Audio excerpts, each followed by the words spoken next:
सबको जयसु। मेरे प्रिय भाई और बहनों, मैं आपको याद दिलाता हूं 2 साल पहले या 1.5 साल पहले ये संसार बड़ी तेजी से दौड़ रहा था। तीव्र गति से सब कोई दौड़ रहे थे, सभी बहुत फास्ट थे। हर एक क्षेत्र में सभी लोग बड़े तीव्र गति से जा रहे थे, चाहे वो विज्ञान का क्षेत्र हो, हर एक क्षेत्र में। लेकिन अचानक 1.5 साल पहले सब कुछ रुक गया, सब कोई स्तब्ध हो गए। महामारी ने सारी तीव्र गति को बंद कर दिया। फिर से पिकअप हुआ, अक्टूबर नवंबर से हम लोग फिर गति पकड़ने लगे। फिर अब सभी रुक गए। ये न केवल बाहर की बात है बल्कि अंदर की बात भी है। हमारे अंदर भी ये गति धीमी हो गई है। कई लोग बहुत उदास हो गए हैं क्योंकि बहुत ज्यादा अनिश्चितता बनी हुई है, अनसर्टेनिटी, कि कल क्या होगा कोई नहीं जानता, हमारा क्या होगा कोई नहीं जानता। छात्र छात्राएं तो और ज्यादा शिथिल हो गए हैं, पढ़ने की गति कम हो गई है, आगे पढ़ने की कम इच्छा है। पढ़े तो परीक्षा नहीं है, परीक्षा है तो उसका रिजल्ट नहीं है। यानी कुल मिलाकर गति बहुत हल्की हो गई है। लोगों में एक प्रकार की नकारात्मकता आ गई है। लोग बहुत उदास हो गए हैं। जो काम शुरू करना चाहते थे सोचते नहीं यार बाद में देखा जाए। जिस काम में हाथ लगाए थे सोचते हैं अभी इतना ही काफी है। सभी लोगों ने अपनी जिंदगी की गति ही एकदम धीमी कर दी है। निराश हो गए, नेगेटिव हो गए, नकारात्मक। लेकिन हम विश्वासी ऐसा नहीं कर सकते हैं। हमारी आज की परिस्थिति इस्राएल की कुछ वर्ष पहले की परिस्थिति की तरह है। बाबुल के राजा ने इस्राएल पर आक्रमण किया, यरूशलेम पर आक्रमण किया, सोना चांदी और अनमोल चीजें ले गया, साथ ही साथ इस्राएल के अच्छे खासे लोगों को भी गुलाम बनाकर ले गए। और इस्राएल में, यरूशलेम में कुछ बूढ़े बुजुर्ग बच्चे कमजोर रह गए। सभी लोग बहुत उदास थे, निराश थे, क्या होगा हमारा। ऐसे में हम पढ़ते इस्यास नबी को प्रभु भेजते हैं लोगों के पास। इस्यास नबी के ग्रंथ के अध्याय 11 उसके वाक्य 1 में हम पढ़ते हैं, इस्यास नबी लोगों के पास आता है और कहता है यश्शे के धड़ से एक टहनी निकलेगी, उसकी जड़ से अंकुर फूटेगा। यश्शे कौन है? दाऊद का पिता। दाऊद का पिता, उस गोत्र से प्रभु ने कहा कि यश्शे के धड़ से, यानी कटा हुआ पेड़ है, पेड़ कट गया, अब थोड़ा सा धड़ रह गया, जड़ रह गई है, उससे एक टहनी निकलेगी, एक अंकुर फूटेगा। हमारा ईश्वर चमत्कारी ईश्वर है। Our God is a God of surprises। हमारा ईश्वर आश्चर्य कार्य करने वाले ईश्वर है। इस्यास नबी के ग्रंथ के अध्याय 65 उसके वाक्य 17 में प्रभु कहते हैं मैं एक नए आकाश और नई पृथ्वी की सृष्टि करूंगा। मैं एक नए आकाश और एक नई पृथ्वी की सृष्टि करूंगा। हमारा ईश्वर ऐसा ईश्वर है जो सब कुछ को नया बनाने वाला ईश्वर है। मेरे प्रिय भाई और बहनों, मानव इतिहास ने पिछले सैकड़ों वर्षों में, हजारों वर्षों में अलग अलग प्रकार के इस तरह के अनुभव को देखा है। 1918 में जब स्पेनिश फ्लू नामक महामारी आई थी, कहा जाता है करीब 1 करोड़ लोग मारे गए थे। जरा सोचिए 100 साल पहले कहां अस्पताल था, कहां वेंटिलेटर था, कहां ऑक्सीजन सिलेंडर था, मर गए। लेकिन संसार आगे बढ़ा। इसलिए हम रुक नहीं सकते, हम छोड़ नहीं सकते। हम विश्वासियों को और मजबूत होने की आवश्यकता है। हमारा ईश्वर चमत्कारी ईश्वर है। Our god is a god of surprises. धड़ से नई टहनी निकालने वाला, जड़ से नई अंकुर फुटवाने वाला। विश्वास करना है। कुछ भी हो, दुख, विपत्ति, रोग, महामारी, हमारी आंतरिक शक्ति की परख है, टेस्ट है। जब दुख आ जाता है, महामारी आ जाती है, हमारी आंतरिक शक्ति की परीक्षा होती है, टेस्ट होता है। हमारे आंतरिक उद्देश्यों के टेस्ट हो जाता है। देखिए, सबसे पहले मनोवैज्ञानिक कहते हैं कि मनुष्य के अंदर सबसे बड़ी प्रवृत्ति है आत्मरक्षा की प्रवृत्ति, जिसको अंग्रेजी में कहते हैं सेल्फ प्रिजर्वेशन। सबसे बड़ा इंस्टिंक्ट, यानी अपनी जान बचाने की शक्ति। कुछ भी हो जाता है, हर इंसान अपनी जान बचाने का प्रयास करता है। इंसान क्या, जानवर, छोटी चींटियां भी, आप उसको मारने के लिए कोशिश कीजिए, वो भागेगी। तो हर प्राणी के अंदर आत्मरक्षा के लिए बहुत बड़ी तीव्र इच्छा होती है, मेहनत करती है। तो जब मृत्यु आ जाती है तो हर इंसान मृत्यु से लड़ता है।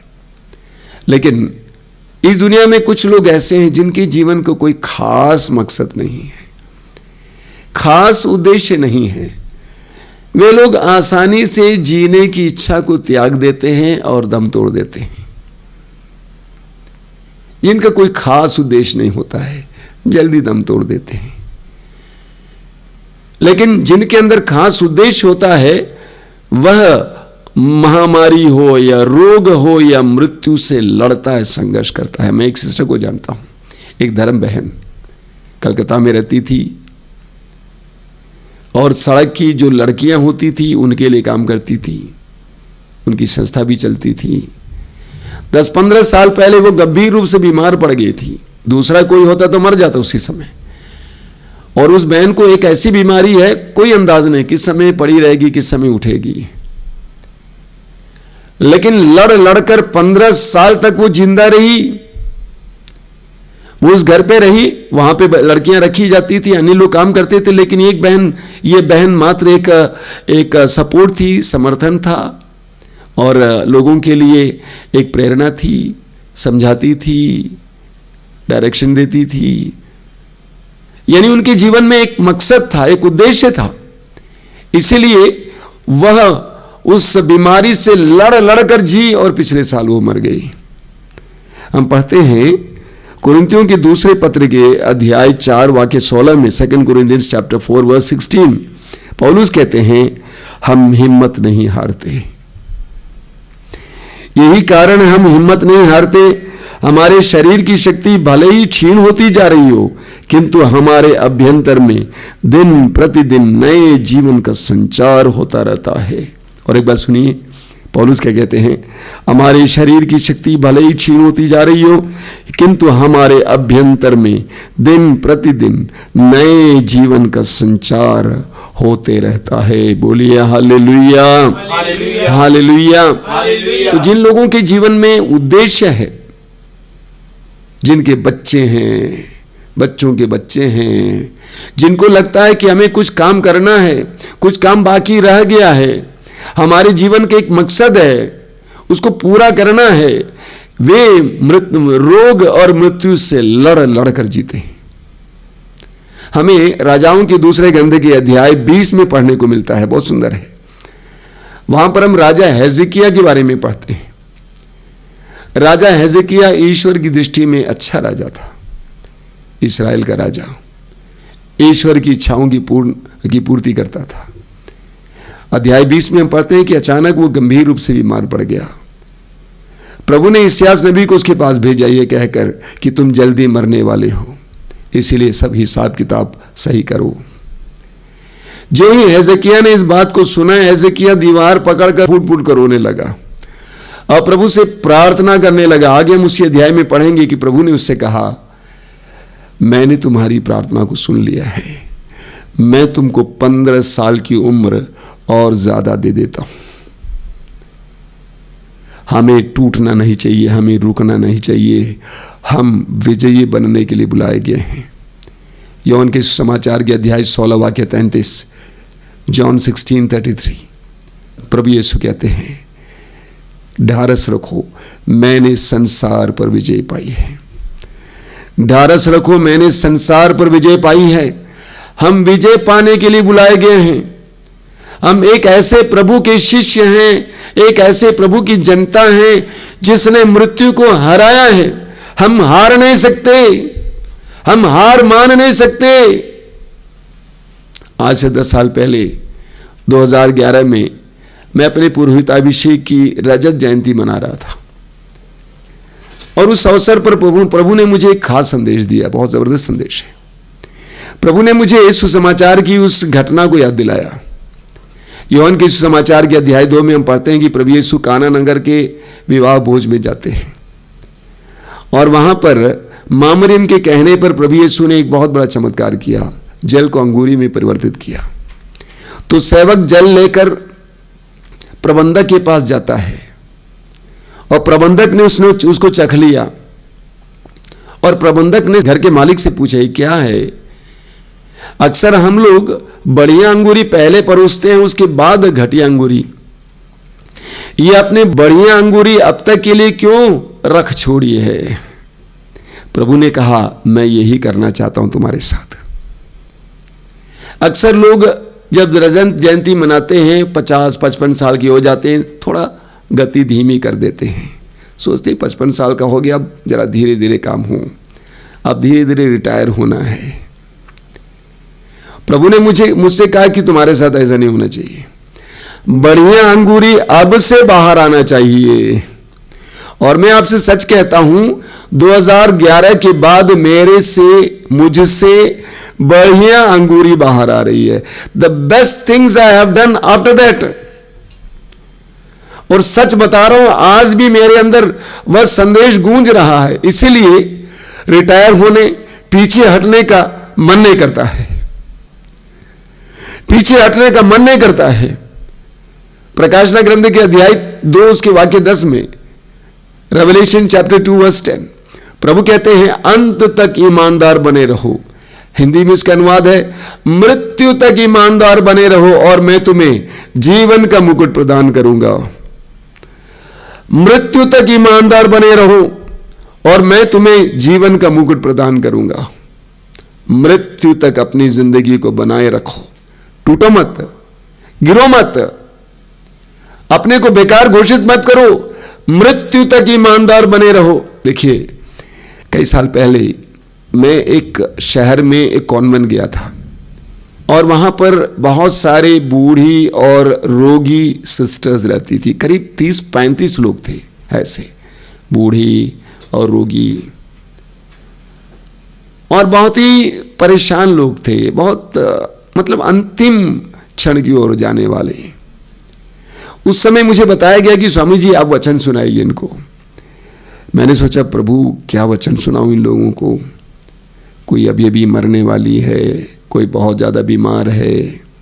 अचानक मेरे मन में प्रभु ने एक ख्याल दिया, एक संदेश रखा। वो संदेश क्या है? प्रभु ने कहा, इनसे कहो, अंत महत्वपूर्ण है और अंत ही महत्वपूर्ण है। अंत महत्वपूर्ण है और अंत ही महत्वपूर्ण है। कितनी बड़ी सच्चाई है। प्रभु ने कहा अंत महत्वपूर्ण है, अंत ही महत्वपूर्ण नहीं। बताओ, बात यह नहीं है कि मैंने अपनी युवावस्था में कितना काम किया, कैसा रहा, लेकिन बात यह है कि मेरे जीवन के अंतिम पलों में मैं कैसा हूं। एक उदाहरण लीजिए, एक दौड़ लगाने वाला दौड़ लगा रहा है, बड़ी तेजी से दौड़ रहा है, दौड़ते दौड़ते दौड़ते पहुंचने से पहले गिर जाता है, उसकी सारी मेहनत बेकार हो जाती है। तो अंत ही महत्वपूर्ण है। सवाल यह नहीं है कि मैंने पहले कितना काम किया, कितनी तपस्या की। सवाल यह है कि मेरे जीवन के अंतिम पलों में मैं क्या दे रहा हूं, क्या कर रहा हूं। तो अंत ही महत्वपूर्ण है। बड़े दुर्भाग्य की बात है कि आधुनिक युग में जो सरकारी और अन्य प्रकार के काम करते हैं 50-60 साल के बाद रिटायर हो जाते हैं। रिटायर हो गए, काम करते थे अब रिटायर हो गए। पुरानी व्यवस्था में ऐसा नहीं था। पुरानी व्यवस्था में अंत तक लगे रहते थे लोग। काष्ठकार अंत तक लगा रहता है।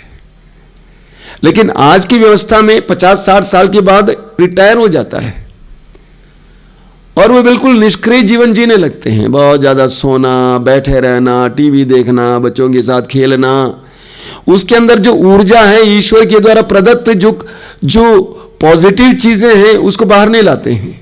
मुझे बड़ा दुख लगता है, सच कहता हूं। जब मैं रिटायर्ड भाई बहनों के बारे में सोचता हूं मेरे दिल में बहुत दुख होता है।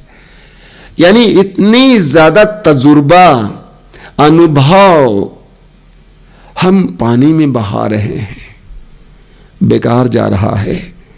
लेकिन ऐसा नहीं होना चाहिए। एक विश्वासी के जीवन में कभी भी रिटायरमेंट नहीं होता है। एक विश्वासी को अंत तक फल देना है। एक बहुत सुंदर वचन है, मत्ती के सुसमाचार के अध्याय 21 में हम पढ़ते हैं कि प्रभु यीशु बड़े सवेरे बेथानिया से यरूशलेम की ओर आ रहे थे। सड़क, उनको बहुत भूख लगी। सड़क पे एक अंजीर का पेड़ खड़ा था और वो फल ढूंढने के लिए वहां जाते हैं। उनको फल नहीं मिला और प्रभु उसको कोस देते हैं और वो सूख जाता है। वहां अंजीर के फल का मौसम नहीं था, लेकिन तब भी प्रभु ने उस पर फल ढूंढा। बाइबल के ज्ञानियों का कहना है यह एक घटना नहीं है बल्कि एक दृष्टांत है। और इस दृष्टांत का अर्थ क्या है? ईश्वर के राज्य में हर पेड़ को हर मौसम में फल देना है। ईश्वर के राज्य में हर पेड़ को हर मौसम में फल देना है। कोई मौसम नहीं होता है, जीवन के अंत तक फल देना है। बोलिए हालेलुया, हालेलुया, हालेलुया। मेरे एक मित्र कहा करते थे कि देखिए, जब कोई मर जाता है, कब्र में रखा जाता है, तो कब्र को पक्का बनाया जाता है और उसके ऊपर लिखा रहता है कि जन्म, विवाह, या पुरोहित बना तो पुरोहिताभिषेक और मृत्यु। मेरे मित्र का कहना है उसके बाद अधिकतर लोगों के उस कब्र के ऊपर एक और लाइन जोड़ देना चाहिए। वो लाइन क्या है? दफन। यानी कई लोग पहले ही मर चुके हैं, अब दफन का इंतजार है। कई लोग पहले ही मर चुके हैं, अब दफन का इंतजार है। एक विश्वासी को ऐसा नहीं होना चाहिए। बोलिए हालेलुया, हालेलुया, हालेलुया। हम संत पौलुस से सीख सकते हैं। संत पौलुस कहते हैं, तिमोथी के नाम उनका पत्र, दूसरा पत्र, अध्याय 4 वाक्य 7 में, 2 तिमोथी चैप्टर 4 वर्स 7, पौलुस कहते हैं कि मैं अच्छी लड़ाई लड़ चुका हूं। मैं अच्छी लड़ाई लड़ चुका हूं, मैं अपनी दौड़ पूरी कर चुका हूं, पूरी कर चुका हूं। कितनी हिम्मत और संतृप्ति के साथ वो कहते हैं, और कहते हैं अब मुझे जीवन के मुकुट का इंतजार है। फिलिपियों के नाम संत पौलुस के पत्र के अध्याय 3 उसके वाक्य 13 और 14 में पौलुस क्या कहते हैं? बहुत सुंदर बात है। पौलुस कहते हैं, मैं इतना ही कहता हूं कि पीछे की बातें भुलाकर और आगे की बातों पर दृष्टि लगाकर मैं बड़ी उत्सुकता से अपने लक्ष्य की ओर दौड़ रहा हूं, ताकि मैं स्वर्ग में वह पुरस्कार प्राप्त कर सकूं जिसके लिए ईश्वर ने हमें ईसा मसीह में बुलाया है। पौलुस कहते हैं पीछे की बातें छोड़कर, भूलकर, आगे की ओर दृष्टि लगाकर मैं उस लक्ष्य की ओर दौड़ रहा हूं। मैं उस लक्ष्य की ओर दौड़ रहा हूं ताकि मुझे वो पुरस्कार प्राप्त हो जो हमारे लिए लिखा हुआ है। एक विश्वासी को परिस्थिति रोक नहीं सकती। एक विश्वासी को परिस्थिति को रोकना नहीं चाहिए। संत पौलुस को कितनी यातनाएं सहनी पड़ी। एयर कंडीशन कमरे में बैठकर पौलुस नहीं लिख रहे हैं, कठिनाई से गुजर कर यातनाओं पर यातना सहते हुए पौलुस कहते हैं कि मैं आगे की ओर बढ़ रहा हूं। पिछले कई महीनों से हमारे देश के किसान भाई बहन सड़कों पे बैठे हुए हैं उस आंदोलन में। बड़े मजे की बात है, वहां पर 2-3 महीना पहले एक बुजुर्ग को दिखाया गया जो 97 साल के थे, 97 years old, 3 साल कम 100 साल वे उस आंदोलन में बैठे हुए थे। हमारे लिए एक सबक है, एक संदेश है। 97 साल का वह बुजुर्ग व्यक्ति उस ठंडी में, बारिश में, आंदोलन में अपने हक को मांगने के लिए बैठे हुए थे। अंत तक मेहनत करना। मैं एक बिशप स्वामी जी को जानता हूं जो गुजर गए। इनको कई वर्षों से मैं जानता था, वो रिटायर हो चुके थे। मैं उनसे मिलने गया। जब मिलने गया उनके कमरे में, वो 84 साल के थे उस समय, अपने कंप्यूटर के सामने बैठे हुए थे। और मैंने पूछा कि क्या लिख रहे हैं? कहा कि यह मेरी आखिरी किताब है। उन्होंने कई मोटी मोटी किताबें लिखी हैं। कह रहे हैं कि मेरी आखिरी किताब है। 84 साल की उम्र में भी वे आनंदित होकर अपने ऊर्जा और जीवन को बहा रहे हैं। हमारे धर्म समाज में एक पुरोहित थे, बुजुर्ग पुरोहित, 10-12 साल पहले मेरे कमरे के सामने आए। करीब 84-85 साल के थे। बहुत काम किए गरीबों के लिए। आसपास के 100 गांवों में उन्होंने सेल्फ हेल्प ग्रुप्स चलाया।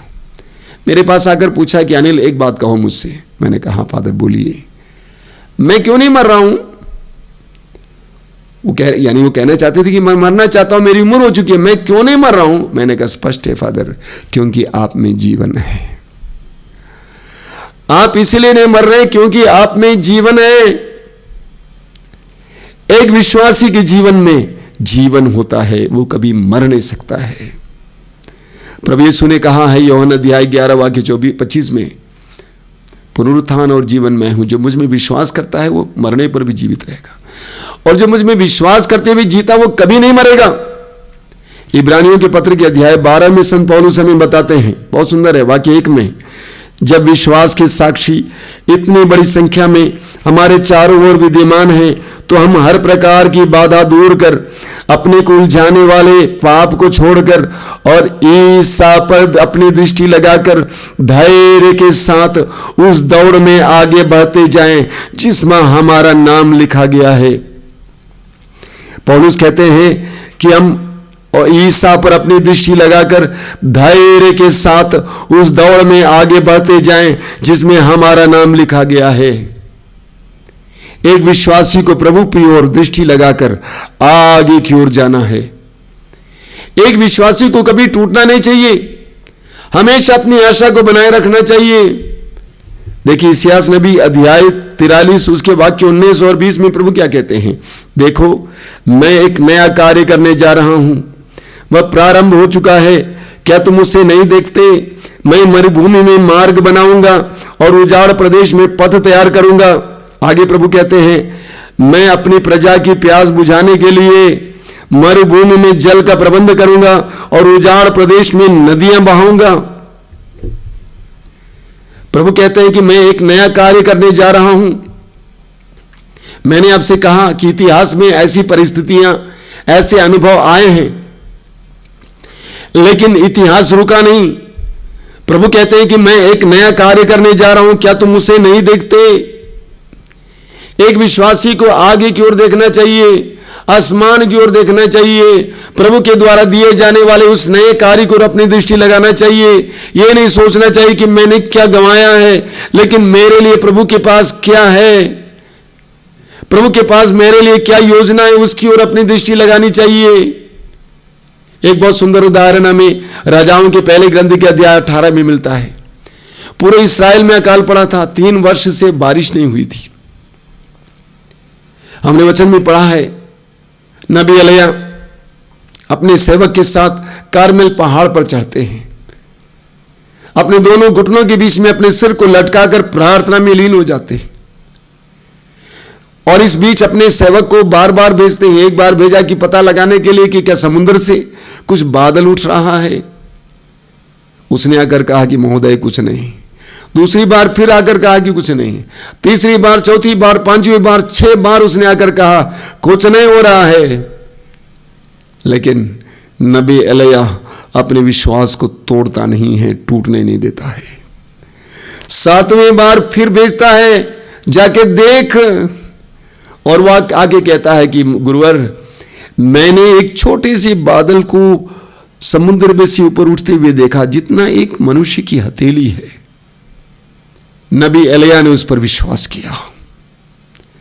उसके सहारे और उसके विश्वास के बलबूते बहुत बड़ी बारिश हुई।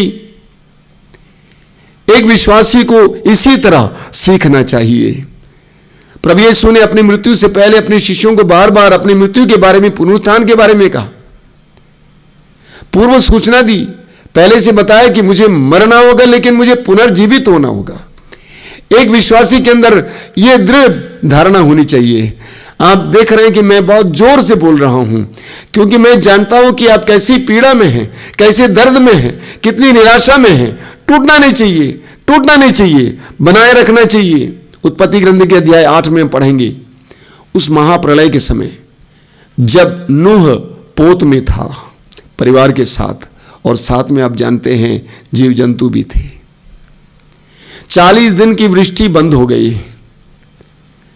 अब नूह एक कौवे को भेजता है पता लगाने के लिए क्या धरती दिखाई दे रही है। कौवा जाता है, गायब हो जाता है, वापस नहीं आता है। 7 दिन के बाद फिर नूह एक कपोत को भेजता है। कपोत जाता है, उड़ता है, कहीं पैर रखने को स्थान नहीं मिला, वापस आ जाता है तुरंत। फिर 7 दिन के बाद एक दूसरे कपोत को भेजता है। वह कपोत जाता है और एक जैतून की पत्ती लेकर वापस आता है। ये जैतून की पत्ती क्या थी? आशा। आशा। हमारे जीवन में भी ऐसा होना चाहिए, विशेष करके इन दिनों जब हम लोग बहुत ज्यादा टूटे हुए हैं, निराश, उदास हैं, हम नकारात्मक बनते जा रहे हैं। ऐसे क्षणों में हमें ऐसे पत्तों को देखने की जरूरत है, हमें प्रतीक्षा करने की जरूरत है। मैं इस कार्यक्रम के द्वारा, इस वचन के द्वारा अपने सभी विश्वासी भाई बहनों को यह बताना चाहता हूं, टूटिए मत, विश्वास को बनाए रखिए, आशा की उम्मीद रखिए। प्रभु कहते हैं कि मैं एक नया कार्य करने जा रहा हूं, क्या तुम उसे नहीं देखते? हम विश्वास की दृष्टि से प्रभु के द्वारा किए जाने वाले नए कार्यों को देखें। यह समय है प्रार्थना करने के लिए, यह समय है सपना देखने के लिए भी, कि हम देखें कि प्रभु ये करेंगे, ये करेंगे, ये करेंगे। नूह की तरह हम इंतजार करें, हम प्रतीक्षा करें। कई साल पहले की बात है, करीब मैं सोचता हूं 12 साल पहले, 8-10 साल पहले, विदेश में एक देश जिसका नाम है चिली, चिली में एक दुर्घटना हुई। एक बहुत बड़े खान में दुर्घटना हुई। 2000 फुट नीचे लोग काम कर रहे थे खान में। 2000 फुट बहुत गहरा है। अचानक बीच में पत्थर सरक गए और पत्थर आकर उस खान को ढक दिया बीच में। दुनिया में लोगों ने सोचा कि सभी लोग मर गए होंगे, लेकिन कुछ दिनों के बाद एक मशीन के जरिए एक बोरिंग किया गया, ये पता लगाने के लिए कि ये लोग जिंदा हैं कि क्या हैं। जब बोर नीचे गया 2000 फुट, उसके बाद वापस आया तो क्या पाया गया? उसमें एक चिट लिखा हुआ था। उस चिट में लिखा हुआ था, हम सभी लोग सुरक्षित हैं, हमें बचाइए। पता लगाया गया कि ये लोग कैसे सुरक्षित हुए। करीब 50-60 लोग थे उस खदान में उस समय। उनके पास थोड़ा थोड़ा खाना था, थोड़ा थोड़ा पानी था। उनके बीच में एक विश्वासी भाई थे, एक मसीह भाई थे। उन्होंने सबको ढाढ़स बंधाया, कहा कि सभी लोग भोजन नहीं करेंगे, थोड़ा थोड़ा थोड़ा हम लोग खाएंगे, पानी भी थोड़ा थोड़ा जीने के लिए पिएंगे। और वो उनके अंदर विश्वास भरता गया। रोज एक साथ प्रार्थना करते थे, रोज उनके अंदर विश्वास बढ़ता रहता था और ऐसा चलता था। तभी उनको ये मशीन मिली, उन्होंने लिख के भेजा कि हम लोग जिंदा हैं। इतने लोगों को उस बोरिंग के जरिए बाहर लाने में बहुत समय लग गया और बड़े बड़े राष्ट्रों की मदद से उन्होंने एक मशीन जैसी चीज बनाई जिसमें बैठाकर उन लोगों को बाहर लाया। करीब 40 दिन तक लग गया, बता रहे हैं। 40 दिन से ज्यादा या 50-60 दिन, इतने सारे लोगों को उसमें जिंदा किसने रखा? एक विश्वासी ने। अगर वो विश्वासी वहां नहीं होता तो सभी लोग मर जाते, उम्मीद छोड़ देते, खा पी के खत्म कर देते, मर जाते। लेकिन उसने, जैसा कि किसी बलून के अंदर हवा भर दिया जाता है, उसी तरह उसने उनके अंदर भरोसा और विश्वास भरता रहा और वे जिंदा रहे। मेरे प्रिय भाई और बहनों, हमें इस समय, इस कठिन समय एक दूसरे को अपने विश्वास के जरिए जिंदा रखना है। समय आएगा, प्रभु हमें इससे उभारेगा, हमें बचाएगा। उसका नाम मुक्तिदाता है, वो बचाएगा। पूर्ण विश्वास करना। आंखें बंद कीजिए, अपने हथेलियों को खुला रखिए। मैं जानता हूं कि आपके अंदर बहुत ज्यादा नकारात्मकता इस समय है, निराशा, उदासी है। पवित्र वचन के द्वारा प्रभु ने हमें ढारस बंधाया है। प्रभु ने हमसे कहा कि निराश नहीं होना, तुम्हारा जी घबराए नहीं, ईश्वर में विश्वास रखो और मुझ में भी विश्वास रखो। प्रभु हमारे लिए नई नई योजनाएं बनाने जा रहे हैं। मानव इतिहास में ऐसी परिस्थितियां, ऐसी महामारियां आई हैं, लेकिन इतिहास रुका नहीं है, क्योंकि इतिहास के स्रोत, इतिहास के दाता प्रभु उसको आगे ले चलता है, ले चलेगा। प्रार्थना कीजिए, प्रभु मुझे विश्वास का वरदान दीजिए, मुझे भरोसे का वरदान दीजिए, मेरे अंदर निराशा ना आने दीजिए, मैं आशा बनाए रखूं। मेरा प्रभु मेरी परिस्थिति को, मेरे इतिहास को बदलने में समर्थ है। विश्वास का वरदान देना यीशु, आशा का वरदान देना।